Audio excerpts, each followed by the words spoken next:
اعوذ باللہ من الشیطان الرجیم، بسم اللہ الرحمن الرحیم۔ السلام علیکم ناظرین، میں علی موسوی پروگرام سحر بالہدایت کے ساتھ آپ کی خدمت میں حاضر ہوں۔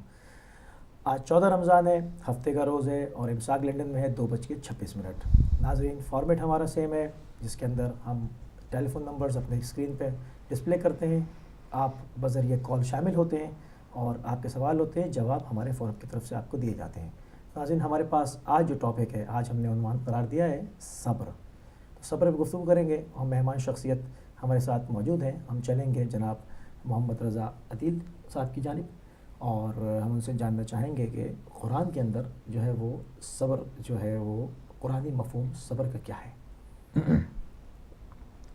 اعوذ باللہ من الشیطان الرجیم، بسم اللہ الرحمن الرحیم، الحمد للہ رب العالمین، الصلاة والسلام علی اشرف الانبیاء والمرسلین وعلى آلہ الطیبین الطاہرین المعصومین المنتجبین الغر المیامین، لا سیما بقیت اللہ فی الارضین، روحی وارواح العالمین فی مقدمہ الفدہ، ولعنة الدائمة على أعدائهم أجمعين من الآن إلى قيام يوم الدين. أما بعد، فقد قال الله سبحانه وتعالى في محكم الكتاب المبين وهو أصدق الصادقين وقوله الحق. بسم الله الرحمن الرحيم، والله يحب الصابرين، صدق الله العلي العظيم. سب سے پہلے آپ کو اور تمام ناظرین کو سلام پیش کرتا ہوں۔ اللہ سبحانہ و تعالی نے سورہ آل عمران ورس نمبر 146 اللہ سبحانہ و تعالی نے کہا، اور اللہ تعالی صبر کرنے والوں کو دوست رکھتا ہے۔ جو شخص صابر ہو دنیا میں وہ آخرت میں بھی صابر ہوگا۔ اللہ سبحانہ و تعالی نے پرومس کیا، عہد کی، یہاں قول دیا، جو شخص صابر ہوگا وہ میں اس کو دوست رکھوں گا۔ یعنی کیا؟ یعنی اگر انسان صابر ہے تو نتیجہ مل جائے گا اس کو، جو صابر نہیں ہے اس کو بھی نتیجہ مل جائے گا۔ جو صابر ہے اس کا نتیجہ کیا ہے؟ اللہ اس کو دوست رکھے گا۔ جو صابر نہیں ہے اللہ اس کو دوست نہیں رکھے گا۔ یہ ہے پہلی آیت۔ دوسری آیت اللہ سبحانہ و تعالی سورہ انفال ورس نمبر 46 میں اللہ سبحانہ و تعالی نے کہا، بسم اللہ الرحمن الرحیم، وَاصْبِرُوا إِنَّ اللَّهَ مَعَ الصَّابِرِينَ، اور صبر کرو، یقیناً اللہ صبر والے کے ساتھ ہمیشہ ہے۔ اگر آپ صبر کریں گے، اگر دنیا میں صبر کریں گے تو اللہ تعالیٰ آپ کے ساتھ ہمیشہ رہے گا۔ آپ ایسے نہ سمجھے بھائی اگر میں صبر کروں گا تو اللہ میرے ساتھ نہیں ہوگا۔ اللہ سبحانہ و تعالیٰ نے ابھی قول دیا ہے، عہد کیا یہاں، بھائی میں ہمیشہ اس کے ساتھ رہوں گا جس کے ساتھ صبر ہوگا، جس کے اندر صبر ہوگی۔ تو ابھی دیکھ سکتے ہیں بھائی صبر کا مقام بہت بلند ہے۔ امام جعفر صادق علیہ السلام نے بھی کہا تھا، لا ينبغي لمن لم يكن صبورا ان يعد كاملا، جو شخص صبر نہیں کرتا اسے کامل انسان نہیں کہہ سکتے۔ جو انسان صبر نہیں کرتا وہ کامل انسان نہیں ہے۔ کیا مطلب اس کا؟ جیسے یہ بدنی جسمانی طور پہ نہیں کہہ رہے، یہ درونی بات ہو رہی ہے۔ جیسے انسان کے اندر اچھا اخلاق ہونا چاہیے، اچھا کردار ہونا چاہیے، اور جو اچھی چیزیں ہوتی ہیں انسان کے اندر جو ائمہ ہم کو سکھاتے ہیں، ٹھیک ہے۔ ایک وہ چیز یہ ہے صبر۔ اگر انسان کے اندر صبر نہیں ہے تو کہہ سکتے ہیں یہ انسان کامل نہیں ہے۔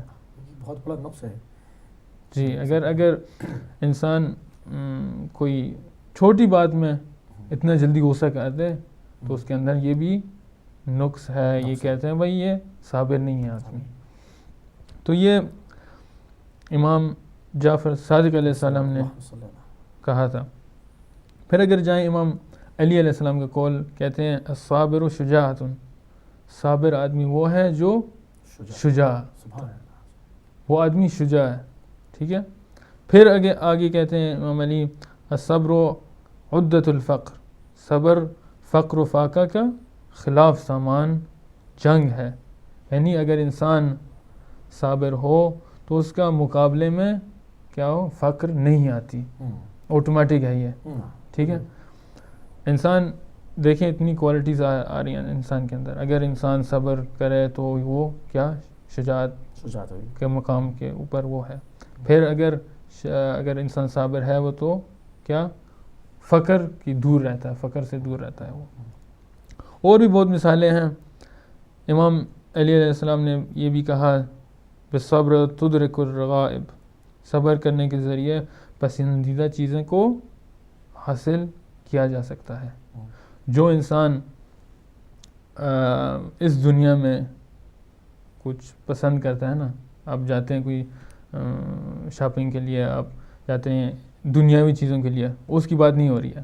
یہ جو پسندیدہ چیزیں ہیں وہ کہہ سکتے ہیں بھائی اس کا دعا کرتا ہے میری اخلاق اچھی ہو. ٹھیک ہے, دوسرا دعا کرتا ہے بھائی میں اللہ کے نزدیک ہوں, دعا کرتا ہے میں نماز ویسے پڑھوں جیسے انبیاء پڑھتے تھے. ایسے جو ہوتا ہے نا خضوع خشوع کے ساتھ وہ نماز پڑھتا ہے, ایسے جو پسندیدہ چیزیں ہوتی ہیں.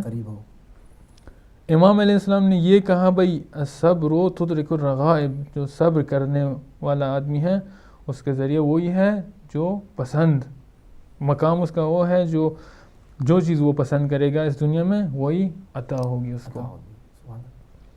ایک اور صبر کے بارے میں امام علی علیہ السلام نے کہا بھائی الصبر فی الامور بمنزلة الرأس من الجسد فإذا فارق الرأس الجسد فسد الجسد وإذا فارق البصر الأمور فسدت الأمور.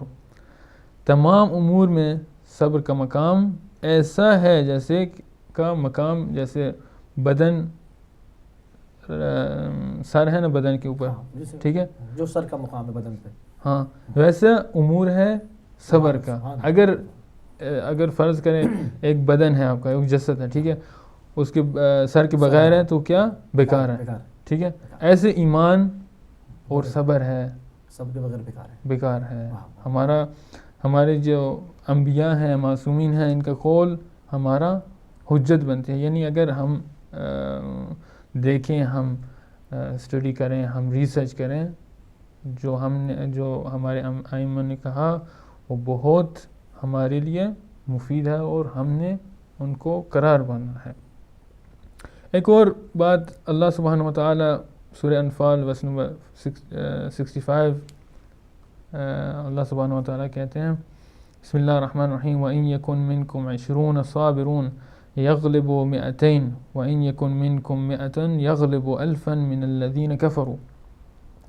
اگر تمام لوگوں میں صبر آ جائے تو ان لوگوں سے 20 آدمی آ جائیں جو صابر ہیں, ٹھیک ہے, ان کے مقابلے میں کتنے آدمی آ سکتے ہیں جو غیر صابر ہیں, ان کے مقابلے میں 200 آدمی آ سکتے ہیں. ٹھیک ہے, پھر اگر آدمی 100 آدمی ہوں صابر, ان کے مقابلے میں 1000 آدمی مقابلے کر سکتے ہیں. یعنی جو 100 آدمی ہے وہ 1000 آدمی سے مقابلہ ہو سکتا ہے جو صابر ہیں. اتنے کامل ہیں صبر میں اور اتنے شجاع ہے کہ ان کا جو کمپیریزن اگر آپ کریں تو اتنا فرق پڑ جاتا ہے, اتنا بڑھے گا.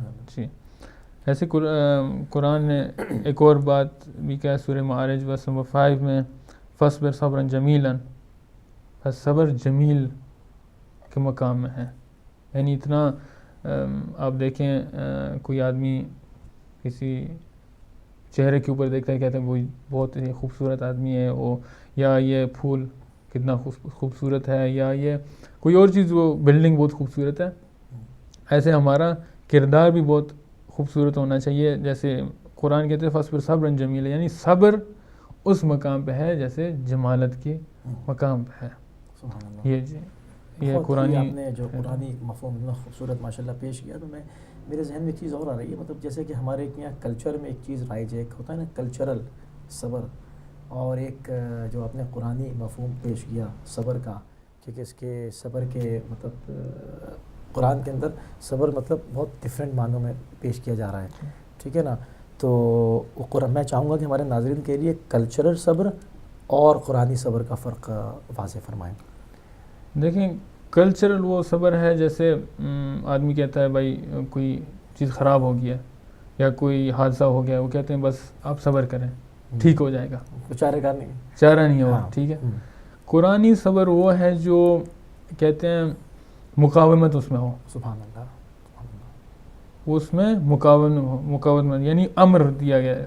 اگر آدمی صبر کرے، امر وہ کہتی ہے بھائی وہ مقاومت پہ چاہے، یعنی اللہ نے آپ کو وعدہ کرا دیا ہے بھائی آپ اگر صبر کریں گے تو میرے بھی یہ نتیجہ آپ کو ملے گا. یہ فرق ہے، یعنی کہ جو ڈٹ جائے، ہاں، جو ڈٹ جائے اور مصیبتوں کے آگے نہ زیر ہو، وہ قرآنی مفہوم میں صابر ہے. جی. اور ہم نے اس کو کتنا مطلب کلچر میں آگے ہمارے کے یہاں اس کو ہم نے کتنا مطلب پورا اس کی ڈائریکشن ہی چینج کر دی. مطلب یہاں اس کو کہا جاتا ہے صابر میں مطلب کوئی چارہ کار ہی نہیں ہے، تو کچھ نہیں کر سکتے تو پھر صبر کرو. اور کیا، اگر انسان صبر نہیں کرتا ہے اس دنیا میں تو پھر اس کا یعنی ایک نقص ہے بدن کے اندر اور ایمان کے اندر، دونوں نقص پیدا ہوتے ہیں. ہاں، ایمان کے اندر وہ کامل نہیں ہے، جیسے امام جعفر صادق نے کہا بھائی وہ کامل نہیں ہے انسان، اس کے اندر نقص ہے. جی. تو ہم دیکھتے ہیں، اور ہم چونکہ جب اسلامک اپنی اسٹڈیز کی طرف جاتے ہیں اور جو بچپن سے اور مجالس میں اور ان چیزوں کو ہم پڑھتے آتے ہیں، تو ہم دیکھتے ہیں کہ جو ہمیں پرانے جو انبیاء ما سبق کے قصے ہم پڑھتے ہیں اور اس میں ہم دیکھتے ہیں بعض پیغمبر کے نام آتے ہیں کہ یہ بہت صابر رہے ہیں، ٹھیک ہے. اور یوں بھی انبیاء نے بہت صبر کیا، بنی اسرائیل کے انبیاء نے بہت صبر کیا، ظلم جور کے آگے صبر رہا. تو میں چاہوں گا کہ آپ ہمارے ناظرین کے لیے کچھ انبیاء کے صبر پہ روشنی ڈالیں کہ مطلب کیونکہ وہ بھی ہم ایک اسوہ کی طرح قرآن نے اس کا پورا ذکر کیا. جی. آپ کو پتہ ہے سب سے صابر ترین انبیاء کون تھا؟ ان کے نام حضرت ایوب تھے.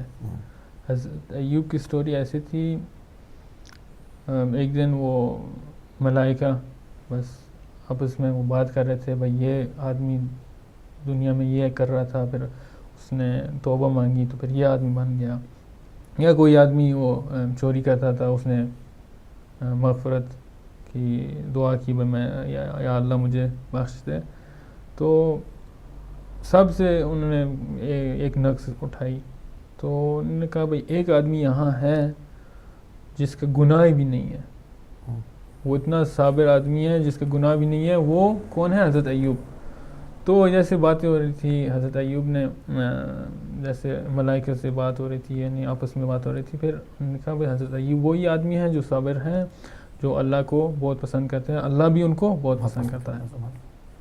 تو یہ بات شیطان کی کان کی پہنچ گئی. تو پھر کیا ہوا، شیطان نے کہا بھائی اچھا ایسے بات ہے تو میں خدا کے ساتھ بات کرتا ہوں، یعنی ان کے ساتھ ان کے ساتھ جاتا ہوں، پھر اجازت مانگتا ہوں بھائی اگر آپ کا آدمی ایسا ہے تو میں اس کو ٹیسٹ کرتا ہوں، میں امتحان لیتا ہوں اس کو کیسے ہوگا. تو کیا ہوا، شیطان ابلیس وہ خدا کے پاس گئے، پھر کہا بھائی اے خدا میں ایک کام آپ کے بندے سے کرنا چاہتا ہوں، اگر وہ پاس ہو جائے اس امتحان میں تو میں آپ کہوں گا یہ وہ صابر ہے، وہ آپ کا آدمی ہے. تو اللہ نے کہا بھائی کیا کرنا چاہتے ہو؟ شیطان نے کہا بھائی میں اس کے ڈیزائرز ہیں نا نفسانی، وہ میں چھیننا چاہتا ہوں اس سے. اور خدا نے کہا بس ٹھیک ہے چھین لے، دیکھیں کیا ہوتا ہے. پھر میں ایک چیز بتاؤں گا، جانے سے پہلے میں بتاؤں گا، اگر وہ بھی اس کے ڈیزائرز چھین لے پھر بھی میرے پاس آئے گا. اور ابلیس نے کہا بس دیکھتے ہیں کیا ہوتا ہے. کیا ہوا، پھر وہ شیطان آپ کے آمی کے ساتھ گیا نیچے ارتھ کے اوپر، زمین کے اوپر. تو وہ سب جو ڈیزائرز تھے حضرت ایوب کے وہ اس نے چھین لیے. پھر بھی حضرت ایوب نے کہا، دعا مانگی اس وقت، اے اللہ جو چیز آپ میرے سے چھینیں گے وہ بھی میں شکر ادا کروں گا، اس وجہ سے جو آپ نے دی ہے وہ آپ سے ہے، ابھی جو لے رہے ہیں وہ آپ کی طرف ہی پلٹائے گا، یعنی انا للہ و انا الیہ راجعون. ٹھیک ہے. پھر کیا ہوا، وہ تھوڑا سا غصے میں آ گیا، یہ دعا حضرت ایوب نے مانگی تو ویسے ابلیس کی طرف نہیں گیا، وہ شیطان کی طرف نہیں گیا، شیطان کی بات نہیں سنی حضرت ایوب نے. پھر کیا ہوا، دوسرے مرتبہ شیطان خدا کے پاس گیا. پھر کیا بھائی اچھا ایسے ہے تو میں آپ کے بچے ہیں نا، حضرت ایوب کے بچے ہیں، ان کو ہلاک کرتا ہوں، مرتا ہوں. دیکھیں وہ حضرت ایوب کیسے کیا اسٹریم پہ کیا ہوا. ہاں کہ برداشت کرتے ہیں. ٹھیک ہے. پھر شیطان وہ پوری لشکر کے ساتھ نیچے گیا, زمین کے اوپر گیا. پھر کیا وہ ان کے بچے 7 بچے تھے, وہ ایک گھر کے اندر تھے, سب کو مار دیا ابلیس نے, ایک طرف مار دیا انہوں نے. پھر بھی حضرت ایوب نے دعا مانگی, بھائی جو آپ نے دیا وہ بھی آپ کے ساتھ آپ کے واپس پلٹ رہا ہے, یعنی انا للہ و انا الیہ راجعون. تو یہ تھوڑا سا زیادہ غصے میں آ گیا یہ شیطان, میں سب کچھ کر رہا اللہ, سب اور کچھ یہ کر رہا ہے. میری طرف رجوع نہیں کرتے. پھر کیا ہوا, تیسری بار خدا کے ساتھ بحث ہو رہی تھی. پھر کیا بھائی تیسری بار جاتا ہوں, آخری بار بھی جاتا ہوں, اگر اس کے پاس نہ ہوا تو پھر یقیناً یہ آپ کا آدمی ہے. پھر کیا ہوا, شیطان خدا کے پاس گیا. پھر کہا بھائی اگر ایسے ہے تو میں جو حضرت ایوب کا سلامتی بدن ہے نا وہ میں چھیننا چاہتا ہوں.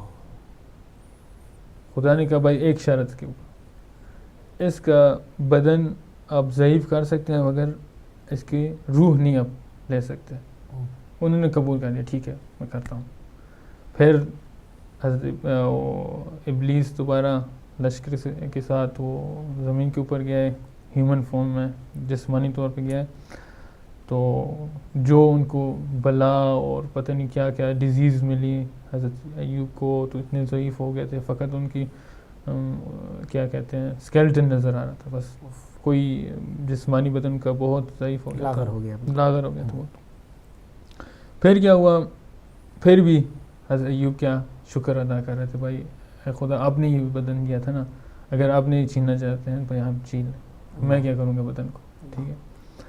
پھر اس دوران پورے یہ جو پہلی مرتبہ آخری مرتبہ پہلے سے لے کر آخر تک وہ حضرت ایوب کی جو بیوی تھی نا وہ ہمیشہ ان کے ساتھ تھی, یعنی جو ان کا نقص ہوتا تھا وہ ہمیشہ ان کے ساتھ تھی, جو کھانے پینے کا ان کے ساتھ تھی. سب جو حضرت ایوب کے دوست تھے وہ بھی چلے گئے تھے, جو احباب تھے وہ بھی چلے گئے, چونکہ ان کی مریضی بھی تھی, ان کے بچے بھی نہیں تھے, ان کے مال بھی کچھ نہیں رہا, ان کے پاس کچھ نہیں رہا. پھر آخر میں کیا ہوا, وہ کام نہیں ہو رہا تھا. ابلیس کہا یہ تو کام نہیں ہو رہا ہے, ایک اور کام کرتے ہیں. وہی زمین میں تھے, تو انہوں نے کہا میں وہ ان کی بیوی کے پاس جاتا ہوں. ان کی بیوی کو وسوسہ انہوں نے کیا, بھائی یہ دیکھیں حضرت ایوب آپ کا شوہر ہے, یہ بہت ضعیف ہو گیا, ان کو چھوڑ دیں, بھائی یہ آدمی دیکھے مر جائے گا ابھی, ان کو چھوڑ دیں, ان کے خلاف چلا جائے.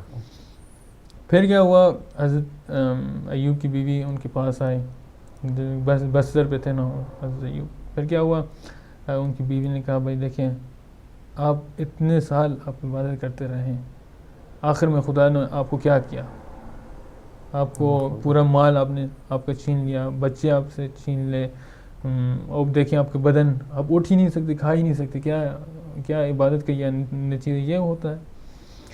پھر حضرت ایوب نے مسکرا کے کہا بھائی شیطان واقعاً آپ کے ساتھ وسوسہ ڈال دیا, اب یہاں سے چلے جائیں.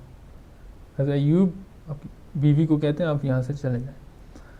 پھر کہتے ہیں میں وعدہ کرتا ہوں اگر میں ٹھیک ہو گیا, ایوب کہتے ہیں اگر میں ٹھیک ہو گیا میں آپ کو 70 لاشز ماروں گا.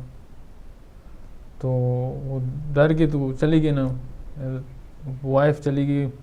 تو کچھ عرصے کے بعد کیا ہوا, ان کا ہیلتھ ریگین ہو گئی, ان کا ڈیزیز ختم ہو گیا, ان کا وہ وہاں پہ ناکام ہو گیا شیطان, ناکام تو ہو گیا, ان کا پورا بدن ٹھیک ہو گیا تھا. پھر انہوں نے ان کی بیوی واپس آ گئی, یعنی ان کے گھر آ گئی, میں معافی مانگنی چاہتا ہوں, یہ کرنا چاہتا ہوں, یہ کرنی چاہتی ہوں, یعنی میں نے غلطی کی ہے, آپ کو چھوڑا ہے, یہ وغیرہ. پھر دیکھیں حضرت ایوب نے یہ کہا بھائی اچھا ٹھیک تو ہے, میں آپ کو معاف کروں گا, اگر نہ میں جو 70 وہ کہا تھا نا, میں نے وعدہ کیا تھا اگر میں ٹھیک ہوں گا تو پھر میں آپ کو 70 لاشیں ماروں گا. تو انہوں نے یہی کام تو کرنا تھا, وعدہ کیا تھا نا, جیسے قرآن نے کہا جو آدمی وعدہ کرتے ہیں اس کو مکمل ہی کرنا ہے نا. تو انہوں نے وعدہ کیا تھا, اس کو بیوی کو مارا. تو اس کے بعد یہی ہم کو یہ لیسن ملتا ہے, جو آدمی صبر کرتا ہے حتماً و یقیناً اس کا پھل میٹھا ہوتا ہے. جیسے انگلش میں وہی سینگ ہے نا بھائی دا فروٹ اور patient one is always sweet, یعنی جو ہمیشہ صبر کرتا ہے اس کا نتیجہ ہمیشہ میٹھا پھل ہے. میٹھا پھل ہوتا ہے. تو ایسے ہمارے لیے یہ داستان ہیں، یہ قصص ہیں، وہ ہماری عبرت ہمارے لیے ہیں جو نسل سے نسل جاری ہے نا، اس کے لیے ہماری یہ عبرت بنتی ہے، ہم ان سے سیکھیں. لیسن ہے ہمارے لیے. لیسن ہے ہمارے لیے. اگر ہم جو ائمہ اور ائمہ اطہار اور رسول اللہ اور جو اور ہو ان سے نہ سیکھیں تو پھر ہمارا کیا فائدہ ہے یہاں سے. کیونکہ اب اس میں انبیاء کے بعد ہم دیکھتے ہیں تو ائمہ نے بھی جو ہے وہ صبر کامل کے جو ہے وہ نمونے پیش کیے ہیں. کیونکہ اگر ہم دیکھتے ہیں ایک پر ایک ائمہ جو ہمارے آتے رہے تو اس میں چاہے وہ بنی امیہ کے زمانہ ہو چاہے بنی عباس کا ہو، آپ دیکھتے ہیں کہ کس طرح سے انہوں نے کن کن حالات میں سیاسی دباؤ میں قتل ہو کے قید و بند کی صحبتیں اٹھا کے مگر اپنے کام کو جو ہے وہ جاری رکھا. میں چاہتا ہوں کچھ ائمہ کے حوالے سے کچھ گفتگو فرمائیے. دیکھیں سب سے اعلیٰ درجہ شہادت ہے نا وہ امام حسین علیہ السلام نے کربلا میں ہم کو دکھایا. پریکٹیکل بالکل سامنے. پریکٹیکل تھا. جیسے امام حسین سب کو پتہ ہے بھائی آئندے میں کیا ہو رہا ہے، علم غیب تو ان کے پاس تھی. یعنی کوئی کہتے ہیں اگر امام حسین کو پتہ ہوتا، یعنی اگر امام حسین کو پتہ ہے وہ کربلا جائیں گے تو شہید ہو جائیں گے تو کیا یہ سوئسائڈ نہیں بن جائے گا؟ تو جواب اس کا یہ ہے جو امام حسین کربلا میں جو انہوں نے کیا تھا وہ ہمارے لیے درس تھا. تو اسلام کے لیے وہ سیویئر تھا. اگر وہ کربلا میں نہ جاتے تو ہمارے لیے اسلام بھی نہیں رہتا. تو یہ بات ہے. اگر ہم دیکھیں امام حسین کا صبر، جو ان کے بہن گرامی حضرت جناب زینب سلام اللہ علیہا، ان کے بچے دیکھیں، ان کے بھائی دیکھیں، سب وہاں کربلا میں شامل ہوئے تھے. وہ اس جنگ میں اس پلیٹ فارم میں تھے، اس زمین کربلا مقدس میں تھے. تو دیکھا امام حسین نے خود دیکھا پہلے کون کون گئے تھے. حضرت علی اکبر گئے تھے، پھر علی اصغر گئے تھے، پھر خون محمد گئے تھے. پھر دیکھے آرام سے وہ انہوں نے دیکھا تھا. یعنی ایک کے بعد دوسرا جا رہا ہے، دوسرے کے بعد تیسرا جا رہا ہے، تیسرے کے بعد چوتھا جا رہا ہے. ایسے جو آخر حضرت عباس جو رہ گئے تھے نا آخر، تو وہ تو اگر حضرت عباس جاتے تو پھر کوئی اور رہتا ہی نہیں. تو ایسے اگر ہم دیکھیں ہماری زندگی میں اگر ہم تنہا ہو جائیں، ایک لحظے کے لیے، ایک لمحہ کے لیے ہم تنہا ہو جائیں تو ہماری جو تنہائی ہے ہم محسوس کرتے ہیں. ٹھیک ہے، دیکھیں حضرت امام حسین اس زمانے میں اس فیلڈ میں، اس کیا ٹریجڈی میں کیا محسوس کر رہے ہوں گے. یعنی کوئی آدمی اور نہیں ہے میرے ساتھ، پورا گھر ختم ہو گیا. پورا گھر ختم ہو گیا تھا. جب حضرت عباس گئے تھے پھر کوئی نہ رہا. پھر وہ جیسے کہ آخری جنگ میں، آخری بیٹل میں انہوں نے کہا بھائی دائیں میں دیکھا بائیں دیکھا، کوئی بھی نہیں تھا مدد کے لیے. تو پھر یہی آخر میں وہ بھی شہید ہو گئے تھے آخر میں. تو یہ ہم دیکھ سکتے ہیں صبر اس زمانے میں، اس زمانے میں کیا ہوگا. یعنی کیا اس زمانے میں اتنا صبر زیادہ تھا یا اس زمانے میں زیادہ ہے. امام حسین علیہ السلام پوری زندگی ان کو کیسے محبت میں گزاری تھی. رسول اللہ ان کو پیار کرتے تھے، امام علی خود ان کو پیار کرتے تھے، پھر حضرت زہرا سلام اللہ علیہا ان کو پیار کرتی تھیں. تو دیکھیں آخر میں نتیجہ یہی ملا تو وہ آپ شہید ہو گئے.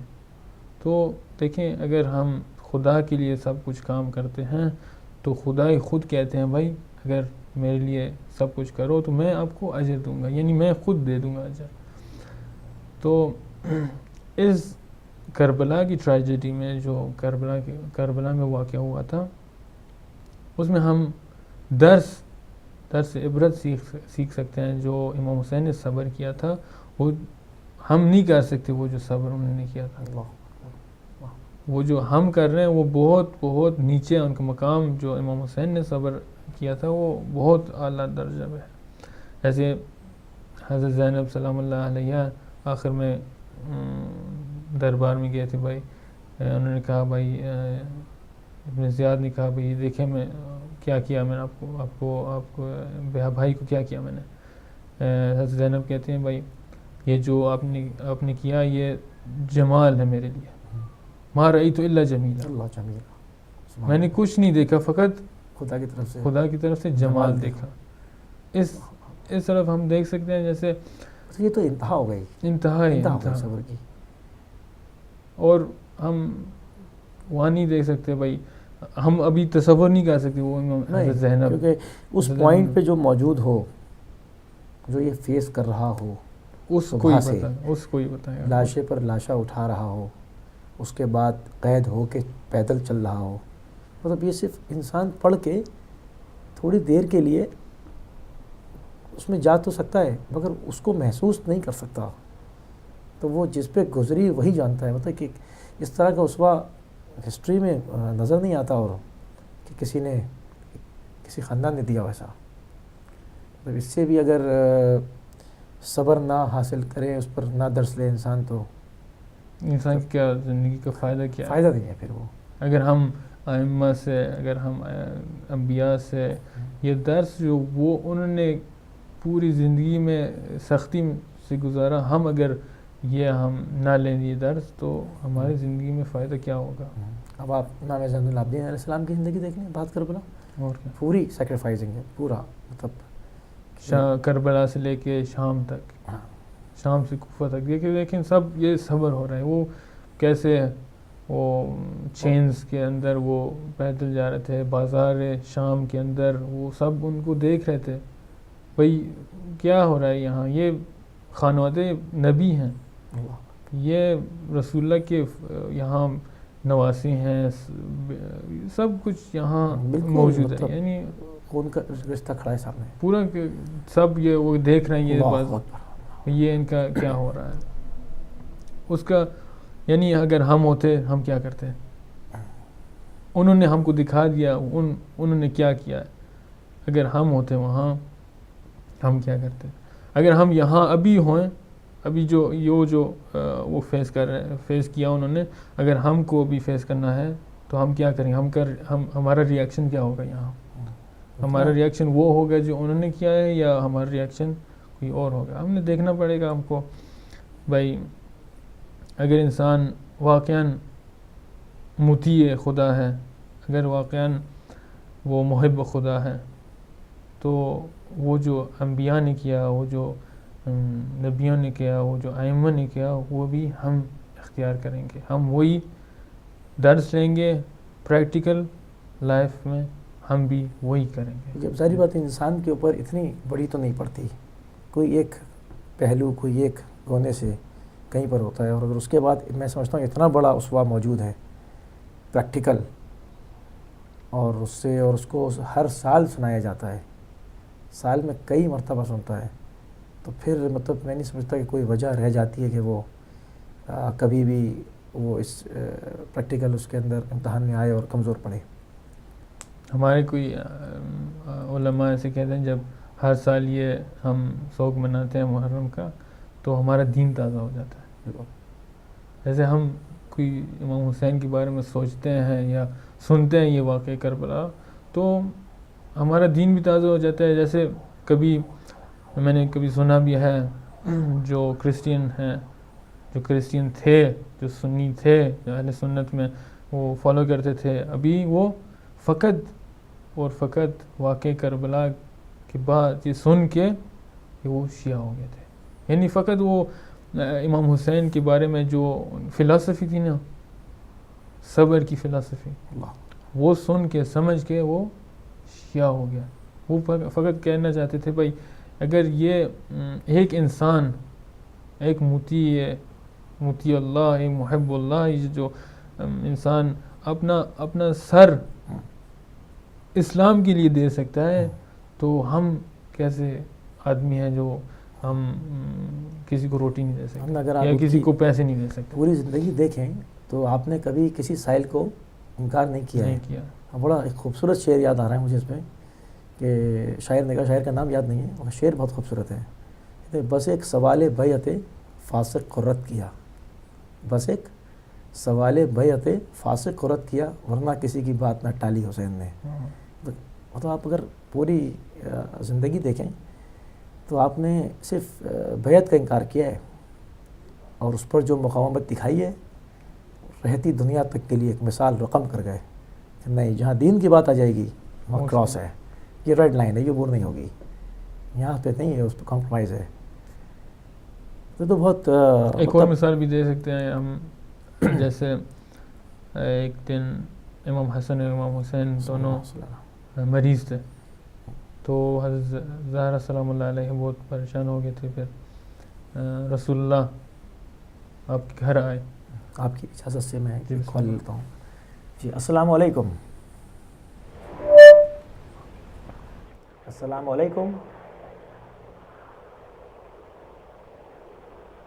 جی اگر آپ ہمارے ساتھ ہیں تو جی مجھے آواز بالکل نہیں آ پا رہی ہے. آپ دوبارہ شامل ہو سکتے ہیں کال میں، پروگرام میں، اور نمبر ہمارے اسکرین پہ ڈسپلے ہو رہے ہیں، کیونکہ میرے خیال میں کچھ پرابلم ہے، آواز مجھ تک نہیں پہنچ رہی.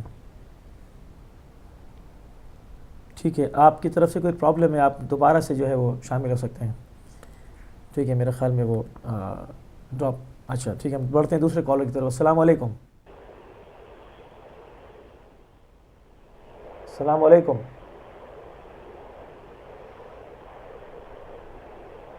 السلام علیکم. نہیں، میرے خیال سے آواز کی کچھ مسئلہ ہے. ٹھیک ہے، آپ شامل ہو سکتے ہیں دوبارہ ہمارے پروگرام میں، ہمارے نمبر لائیو ڈسپلے ہو رہے ہیں. جی کہہ رہا تھا بھائی ایک بیوٹیفل سٹوری ہے. جب امام حسن اور امام حسین علیہ السلام دونوں مریض تھے تو حضرت فاطمہ زہرا سلام اللہ علیہا بہت پریشان ہو گئے تھے. پھر حضرت رسول مآب صلی اللہ علیہ وآلہ وسلم اپنے گھر تشریف لے آئے. تو انہوں نے کہا بھائی اگر ایک عہد کریں خدا کے ساتھ، اگر امام حسن اور امام حسین دونوں ٹھیک ہو جائیں تو پھر آپ 3 دن روزہ رکھیں. تو کچھ عرصے کے بعد امام حسن اور امام حسین دونوں ٹھیک ہو گئے تھے. تو جو انہوں نے وعدہ کیا تو ان کو پورا کرنا تھا. تو پہلے دن روزہ رکھا انہوں نے، پوری فیملی نے رکھا، امام حسن نے رکھا، امام حسین نے رکھا، حضرت فاطمہ زہرا سلام اللہ علیہ نے رکھا، امام علی نے رکھا. تو سب نے رکھا، پوری فیملی. تو پہلے دن انہوں نے روزہ رکھا تو افطار کا ٹائم ہو گیا. افطار کا ٹائم جو ہی ہو گیا تھا، دخل الباب آ گیا تو ایک مسکین کھڑا ہوا تھا. تو انہوں نے کہا بھائی میں نے سنا یہ رسول اللہ کے فیملی یہاں رہتی ہے، ان کے ہاؤس ہولڈ یہاں، ہولی پروجن یہاں رہتے ہیں، تو میں فقط کچھ کھانے میں کمی ہو گئی ہے تو مجھے کھانے میں کچھ چاہیے. تو جو چیز جو حضرت کے گھر میں تھی افطار کی، انہوں نے سب وہ اس مسکین کو دے دیا پہلے دن. تو پھر پانی سے روزہ کھولا تو سو گیا. دوسرے دن بھی روزہ ان کا تھا. دوسرے دن افطار کا ٹائم ہو گیا. افطار کے ٹائم پھر دخل الباب ہوا. پھر ایک یتیم آ گیا یا کوئی فقیر آ گیا تھا. آ گیا کہہ رہا ہے بھائی میں نے سنا یہ آپ امام علی کا گھر ہے، آپ یہ ہیں، آپ بہت کرم والے آدمی ہیں، آپ جو آپ سے مانگتا ہے وہ دیتے ہیں، ایسے باتیں کر رہا تھا. پھر کیا آخر میں کہتا ہے بھائی میں بہت بھوکا ہوں، مجھے کوئی کھانے میں اگر مجھ مل جائے، طعام ہے آپ کے پاس تو مجھے دے دیں. امام علی نے دوبارہ جو وہ انہوں نے تہیہ کیا تھا افطار کے لیے وہ سب کچھ اس فقیر کو دے دیا. تو دوسرے دن بھی دوسرے رات کو بھی پانی سے افطار کیا تو پھر روزہ رکھ دیا, سو گئے تو پھر روزہ رکھ دیا. تیسرے دن پورا دن روزہ رکھا, افطار کے ٹائم پھر ہو گیا. ایک سرونٹ آتا ہے, ایک سلیو آتا ہے جو ابھی فری ہوا تھا, تو اس نے کہا بھائی میں ابھی ایک غلامی سے غلام آزاد ہو گیا ہوں, غلامی سے آزاد ہو گیا ہوں, میرے پاس کچھ نہیں ہے, تو آج ہی پہلا دن ہے, کچھ میرے پاس کچھ نہیں ہے, ابھی میں بھوکا ہوں, تو پیاس بھی ہے مجھے, بھوکا ہوں, تو مجھے اگر آپ کے پاس کچھ ہے گھر میں تو مجھے دے دیں. تو امام علی نے انکار بھی نہیں کیا, کچھ ایسے ایسے دیکھ کر صبر کیا انہوں نے. تو سب کچھ جو تیسرے دن افطار کے لیے تھا وہ انہوں نے ان کو دے دیا. پھر پانی سے روزہ کھولا, پھر سو گیا. دیکھیں یہ 3 دن کا صبر ہوا تھا. کیا ہم اگر ایک افطار میں ہم کو روٹی نہ ملے یا چاول نہ ملے یا کوئی اچھا غذا نہ ملے تو ہم کیا کریں گے؟ انہوں نے 3 دن پورا خانوادہ گھر میں, بچہ, بیوی, خود کیا کیا انہوں نے, پانی سے روزہ کھولا. تو یہ دیکھیں مقام صبر کے اوپر آتے ہیں, کتنا صبر ہے ان کے اوپر, کتنا صبر کریں گے, کتنا کرم ہے دینے میں, صبر ہے اپنے لیے. صبر وہ اپنے لیے نہیں تھا, وہ خدا کے لیے تھا. جو کام وہ کرتے ہیں, جو ان کا قول ہے, ان کا فعل ہے, سب خدا کے لیے, کیونکہ اس نے آ کر سائل نے خدا کے نام پہ ہاتھ پھیلائے نا جی, پھر یہ اس کے ہاتھ میں رکھ دیا, سب کچھ جو تھا وہی دے دیا نا. اگر نہیں ہوتا تو پھر بھی کچھ دیتے ہیں اس کو, یا مال دیتے یا کھانا دیتے. جو شخص تک الباب کرتا ہے اہل بیت کی در پہ, جو مانگتا ہے اس کو مل جاتا ہے. اور کو اس کو پیسے چاہیے وہ دے دیتے ہیں, اہل بیت دے دیتا ہے. اگر اس کو مقام چاہیے وہ دعا سے ذریعے ہو جاتا ہے. یا اس کو کپڑے چاہیے, امام اہل بیت ان کو فراہم کرتا ہے. خالی ہاتھ تو وہاں سے, خالی ہاتھ کوئی بھی نہیں جاتا اہل بیت سے در سے. سبحان اللہ. بہت سحر حاصل گفتگو ہماری چل رہی ہے. تو جہاں موقع ہے رمضان کریم کا, اس ماہ مبارک کا, اس بابرکت شہر رمضان کا, تو میں چاہوں گا کہ کچھ ساتھ ہم جو ہے وہ اس گفتگو کے ساتھ کچھ احکام پہ بھی بات ہو جائے, کیونکہ پچھلے پروگرام میں کچھ جوابات نہیں دے پائے تھے, اور جیسے کچھ مسئلے تھے ہم نے نوٹ کر لیے تھے. تو میں چاہوں گا کہ 1 بائی 1 جو ہے اس کو بھی ڈسکس کرتے چلیں ساتھ ساتھ. جیسے کہ بہت ہی ہم نے اس کے اوپر دیکھا ہے کہ بہت لوگ اس پہ کالز کرتے ہیں, اور وہ جاننا چاہتے ہیں کہ انہیلر کے روزے میں اس کا استعمال ان کن شرائط کے ساتھ ہے, کس طرح کیا جا سکتا ہے. مطلب یہ تو ڈائریکٹ سانس کا مسئلہ ہے نا. اب ایک آدمی اگر اس کے بغیر نہیں رہ پا رہا ہے اور بریتھ تیز ہو رہی ہے تو کیا کرے؟ دیکھیں مراجعین انہیلر کے بارے میں یہی کہتے ہیں, جیسے سب یعنی ان کا اگر جس کا اسما پرابلم ہے وہ روزہ رکھنا چاہتا ہے, تو مراجعین کے پاس گئے تھے, یہ سوال ان کے اوپر کیا, بھائی انہیلر اگر یعنی آیا یہ انہیلر استعمال کر سکتے ہیں دوران روزے یا نہیں. انہوں نے کہا بھائی ڈاکٹر بھی یہ کہتے ہیں جو جب انہیلر استعمال ہوتا ہے نا, تو جو والو ہے نا وہ ڈائریکٹ نہیں جاتا نیچے, نہیں جاتا نیچے, وہ دوسرے پائپ سے جاتا ہے نیچے, جو روزے کو توڑتا نہیں ہے یہ روزے کو. تو یہ جواب یہی ہے, اگر کوئی استعمال کرنا چاہتا ہے انہیلر تو وہ روزے کو باطل نہیں کرتا. مگر اس میں کیا یہ کہ ایک ایسے نارمل ہوتا ہے کہ آدمی چلا سکتا ہے, مگر یہ کہ وہ نہیں چاہ رہا کہ اس کے سانس پھولے, مگر ایک تو بہت ایمرجنسی ہوتی ہے. نہیں, جو ایمرجنسی بات ہے وہ حتماً اس نے کرنا ہے. اگر جو وہ تحمل کر سکتا ہے تو اس کے لیے یہی ہے تحمل کرے, روزے افطار کے ٹائم پہ وہ انہیلر استعمال کرے. اگر وہ ایمرجنسی ہے تو اس کا حرج نہیں ہے اس میں, تو اس کا روزہ بھی باطل نہیں ہوتا ہے. سبحان اللہ. اچھا, اور ایک اور مسئلہ ہے, جیسے کہ بعض لوگ سوئمنگ کا بڑا جو ہے وہ شوق رکھتے ہیں, جی, اور ڈیلی بیسس پہ بھی جاتے ہیں، اور رمضان آیا تھا ظاہری بات ہے وہ اس پہ پریشان ہوتے ہیں کہ کس طرح سے کریں، کیونکہ پانی میں تو پورا آپ کو پتہ ہے سر بھی ڈوبے گا، اور اس مسئلے کو ہم نے ڈسکس بھی کیا تھا. تو اس کے کچھ خاص احکام ہیں یا پانی میں اگر سر گیا تو بس گیا ہی روزہ؟ عام طور پہ پانی جو رمضان کے بغیر یعنی دوسرے ماہوں میں سوئمنگ آپ یعنی عادی ہے، آپ جائیں نہ جائیں کوئی فرق نہیں پڑتا ہے. اگر جو عادت ہے اس کی، یعنی وہ سوئمنگ کی عادت وہ کرتا ہے، یعنی ہر ہفتے جاتا ہے سوئمنگ، تو ماہ رمضان آ گیا تو وہ بھی کیا کرے؟ وہ ہر ہفتے جا سکتا ہے یا نہیں جا سکتا ہے؟ وہ یقیناً جا سکتا ہے. مسئلہ یہ ہے اگر وہ پانی کے اندر اس کا سر پورا ڈوب گیا ہے تو پھر اس کا روزہ باطل ہو جائے گا اگر اس نے نیت کے ساتھ کی ہوگی.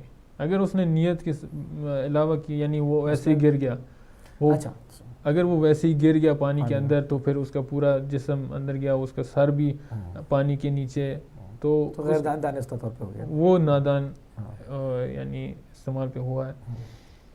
اگر وہ اس نے انٹینشنلی کیا اس کا روزہ بھی باطل ہے، تو اس کو کفارہ بھی دینا پڑے گا. یعنی اس نے توڑا ہے روزے کو، توڑا ہے انٹینشنل، عمدن اس نے توڑا ہے. تو یہ ابھی احتیاط کرنا چاہیے. یعنی روزہ جب روزے کی حالت میں انسان، یہ خالی سوئمنگ پول کے لیے یا جیسے لوگ دریا پہ بھی جاتے ہیں یا سمندر پہ؟ نہیں، دریا وہی ہے نا جو، یعنی اگر پورا یہ ایک پورا کانسیپٹ ہے، اگر آپ کا سر پورا پانی کے نیچے آیا، ڈوب گیا، تو پھر آپ کا روزہ باطل ہے. جیسے ابھی کوئی سوال کرتا ہے یعنی شاور کے اندر ہم شاور جا سکتے ہیں، ہم نہا سکتے ہیں یا ہم حمام کر سکتے ہیں. تو حمام کا تو ایسے نہیں ہے نا جو پورا سر وہ پانی کے اندر نیچے ہے، ویسے آپ پانی جاری ہے اس میں، تو آپ حمام کر سکتے ہیں، غسل کر سکتے ہیں، وہ مسئلہ نہیں ہے. مسئلہ یہی ہے اگر پورا آپ کا سر پانی کے نیچے پانی میں آ جائے وہ مسئلہ ہے، اگر وہ پرابلمٹک ایشو بن جاتا ہے. کیونکہ کامن سینس بھی یہ کہتا ہے نا کہ جب آپ پانی میں ہے تو آپ جا سکتا ہے پانی، کیونکہ تمام اعضاء تو اس پہ پانی اوپر آ گیا ہے نا. جی صحیح. اور ایک چیز اور بھی ہے، جیسے کہ لوگ پوچھنے سے پہلے زمانے میں مسواک تھی، اب ٹوتھ پیسٹ ہے، اس میں ڈیفرنٹ فلیورز بھی ہوتے ہیں اور وہ ایک ذائقہ رکھتا ہے منہ کے اندر، تو اس حوالے سے مطلب کہ روزے میں یہ کر سکتے ہیں؟ دیکھیں، اگر انسان اس کی اس کے منہ سے بدبو آ رہی ہے، یا اس نے مثال دیتے ہیں اس نے صبح روزہ اس نے رکھا ہے، سحری کا ٹائم ہو گیا ہے، تو اس نے کھا لیا کھانا تو وہ سو گیا، تو صبح اس کا انٹرویو ہے، تو صبح اٹھا تو پھر اس کو دہان سے بدبو آ رہی ہے، تو پھر کیا کرے؟ مسواک کرے یا برش کرے یا نہ کرے؟ کیونکہ روزے میں تو ویسے بھی جب آپ کچھ نہیں کھاتے ہیں تو آپ تو منہ بند ہوتا ہے نا، وہ جو بس جو بیکٹیریا ہے وہ پھیل جاتا ہے. کیا ہوتا ہے پھر وہ اس کے ذہن میں آتا ہے ہم برش کریں یا نہ کریں، ہم انٹرویو کرنا ہے، ابھی وہ جانا ہے وہاں، تو کیا کروں میں بدبو سے تو نہیں جا سکتا ہوں، یا پرفیوم لگا لوں یا پتہ نہیں کیا کروں. تو اسلام نے کہا بھائی برش کرنا مکروہ ہے، آپ کر سکتے ہیں، باطل نہیں ہوتا روزہ آپ کا. اگر آپ برش کرنا ضروری ہے تو آپ کریں، اگر نہ آپ نہ کریں. یعنی یہ امور مکروہ کے اندر آ جاتا ہے. اگر انسان کو پتہ ہے بھائی میرے دانتوں سے خون آ جائے گا، تو وہ خون بھائی تو کامن چیز ہے، بہت لوگوں کے اس میں گم پرابلم ہو جائے تو پھر اگر میں برش کروں گا تو پھر خون آتا رہے گا، تو پھر میں اگر ہوش سے باہر آ جائے تو پھر وہ نیچے چلا جائے گا، حلق سے نیچے. تو یہ یعنی آپ کو یہ اوائڈ کرنا چاہیے. اگر آپ کو یعنی ضروری کام ہے آپ برش کریں، کوئی مسئلہ نہیں ہے. اگر آپ کو احتیاط کرنا پڑے گا نیچے حلق سے نیچے نہ آئے کوئی، تو آخر میں یہی ہے بھائی، اگر انسان کرنا چاہتا ہے برش کر لے، ضرورت ہو اس کو وہ کرے، اگر ضرورت نہیں ہے تو پھر وہ اوائڈ کرے، یعنی یہ مکروہ سے اندر آتا ہے. تو ویسے وہ جو جیسے مسواک وغیرہ سے کرتے تھے اس میں تو اس ٹائپ کا ٹیسٹ نہیں ہوتا تھا، نہ پیسٹ ہوتا تھا اس کا، وہ تو بس یہ کہ آپ مطلب ہاں وہ تو مستحب کاموں میں اندر آتا ہے، وہ بھی انسان کر سکتا ہے. یہی بات ہے اگر حلق سے نیچے آ جائے وہ جو ٹیسٹ ہے اس کا، پورا سلائیور کا ٹیسٹ ہے وہ حلق سے نیچے چلا جائے تو پھر آپ کا روزہ بھی باطل ہو جائے گا، کیونکہ وہ آپ انٹینشنلی کر رہے ہیں. ابھی آپ مسواک کر رہے ہیں تو پھر وہ آپ کو رول نہیں کرتے تو پھر وہی نیچے چلا جاتا ہے، آپ کو ہوش ہے وہ نیچے چلا گیا، آپ کو نہیں پتہ یہ روزہ باطل ہے یا نہیں. تو اسلام یہی کہتا ہے بھائی آپ مسواک کریں مگر نیچے، حلق سے نیچے نہ جائے. بڑی احتیاط اس میں، احتیاط بہت ہونی چاہیے، احتیاط بہت کرنی ہے. ٹھیک ہے. اور ایک چیز اور ایسے کھانے کو چکھنے کے احکام جو ہیں وہ مطلب کہ کچھ جیسے ہوتا ہے کہ عورتیں پکا رہی ہیں کچھ بچوں کے لیے ہے، کوئی ایسے چکھنا ہی ہے، نہیں پتہ اس میں نمک کا کیا ریشو ہے، مسالہ کیا ہے، تو یہ بھی بہت لوگ پوچھتے ہیں اس کے اوپر.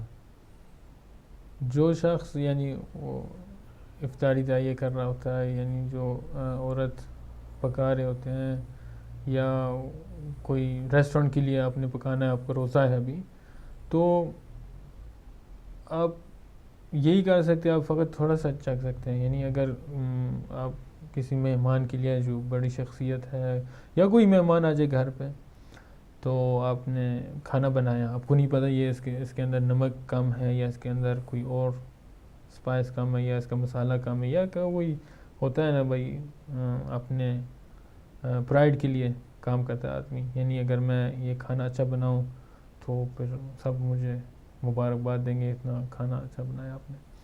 جیسے اگر آپ نے کھانے کے اندر وہ دیکھنا ہے بھائی نمک اس کا کم ہے یا کوئی اور چیز کم ہے، تو آپ تھوڑا سا چکھ سکتے ہیں اس کو. یہ شرط یہ ہے وہ نیچے حلق سے نیچے نہ آئے، یعنی آپ تھوڑا سا چکھ لیں، اگر وہ نمک اس کا کم ہے نمک اس میں ڈال دیں، یا اگر دوبارہ ایسے یعنی عادت نہ بنائیں، یعنی اس کو چکھ لیں 1 منٹ نمک ڈال لیں، پھر دوسری بار اس کو چکھ لیں، یعنی اس کا مرچیں کم ہے، یا تیسری بار اس کو چکھ لیں. نہیں، ایسے نہیں ہو سکتا ہے. ایک بار آپ اس کو آخر میں چکھ سکتے ہیں بھائی، یعنی اگر اس کا نمک یا کچھ اور چیز اس کی کم ہو تو پھر آپ اس کو کر سکتے ہیں، آپ کا روزہ باطل نہیں ہوتا ہے، ٹوٹتا نہیں ہے. بس یہی اسلام یہی کہتا ہے بھائی باطل نہیں ہے روزہ آپ کا، نہیں کر سکتے ہیں.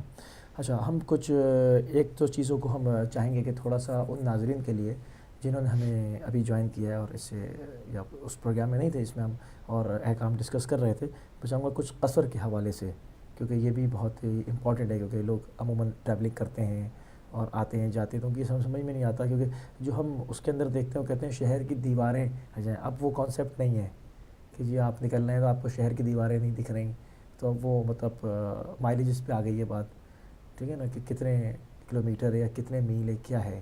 تو میں چاہوں گا کہ اس کے اوپر آپ تھوڑا روشنی ڈالیں. دیکھیں شریعت نے یہی کہا بھائی قصر کے لیے وہی 8 فرسخ آپ کو مکمل کر کے آپ کا روزہ، آپ کا نماز، آپ کا روزہ و نماز قصر ہو جائے گا. آپ کا یعنی روزہ اگر آپ 8 فرسخ سے اوپر ہو جائے آپ کا روزہ بھی نہیں ہے، اگر 8 فرسخ سے اوپر ہوگا تو آپ کی نماز قصر یعنی آدھی ہو جائے گی. 8 فرسخ کیا ہوتا ہے؟ 8 فرسخ 4 جانے میں 4 آنے میں 8 ہوتا ہے، تو 8 فرسخ کیا بنتا ہے؟ 28 مائلز بنتا ہے، 28 میل بن جاتی ہے آنے جانے میں.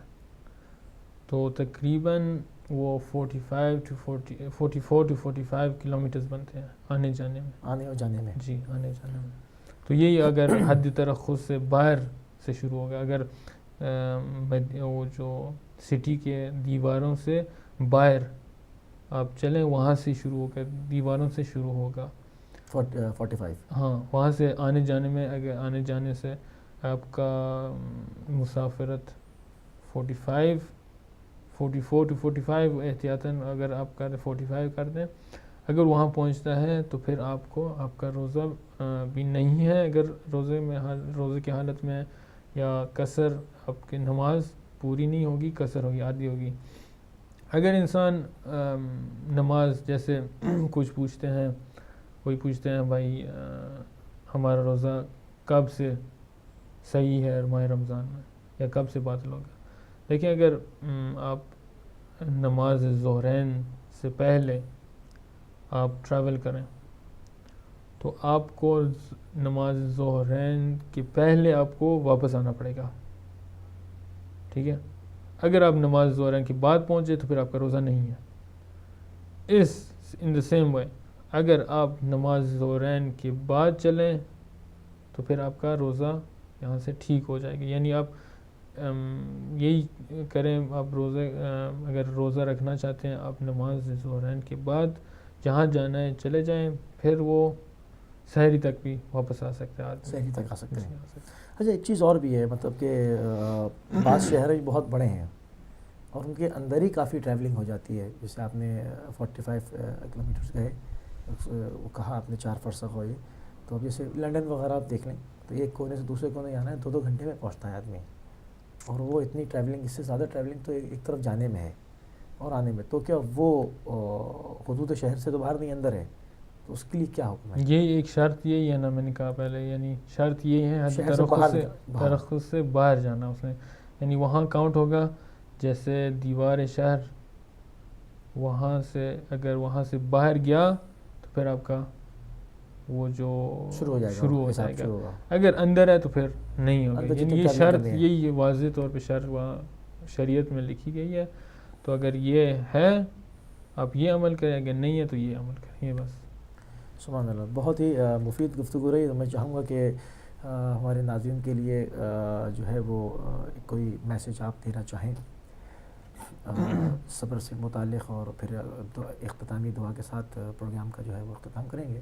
جی انشاءاللہ. اگر میرا پیغام یہی ہے، جیسے قرآن نے کہا، جیسے انبیاء نے کہا، جیسے قصص نے ہم کو ٹیچ کیا، ہمارے لیے عبرت ہمارے لیے رکھا، تو یہی میں اور کچھ نہیں کہہ سکتا. جیسے قرآن نے کہا وَاصْبِرْ ان اللہ یحب الصابرین، یعنی صبر کریں. اللہ سبحانہ وتعالیٰ ان کے ساتھ ہے جو صابر آدمی ہے. یا کوئی دوسرے آیتوں میں جیسے اللہ پسندیدہ آدمی وہی ہے جو صابر ہے. جیسے یہی ہم کر سکتے ہیں، یہی ہمارا درس ہو سکتا ہے. جیسے انبیاء نے کہا، انبیاء کے فعل ہیں، انبیاء کا قول ہے، وہی ہم بھی کریں تو انشاءاللہ تعالی اللہ بھی ہم کو چاہے گا، ہم بھی اللہ کو بھی چاہیں گے. سبحان اللہ سبحان اللہ. بہت ہی یہ مفید گفتگو رہی ہے، اور آپ نے جو ہم بڑے مشکور اور ممنون ہیں کہ آپ نے قیمتی ٹائم دیا، اسٹوڈیو تشریف لائے. میں چاہوں گا کہ اختتامی دعا کے ساتھ جو ہے وہ ہم پروگرام کو اختتام کریں. اس کا دعا کریں. اللہم صل علی محمد و آل محمد. بسم اللہ الرحمن الرحیم. اللہم کن لولیک الحجة ابن الحسن صلواتک علیہ وعلی آبائہ في هذه الساعة وفي كل ساعة وليا وحافظا وقاعدا وناصرا ودليلا وعينا حتى تسكنه أرضك توعا وتمتعه فيها طويلا برحمتك يا أرحم الراحمين. اللهم صل على محمد وآل محمد.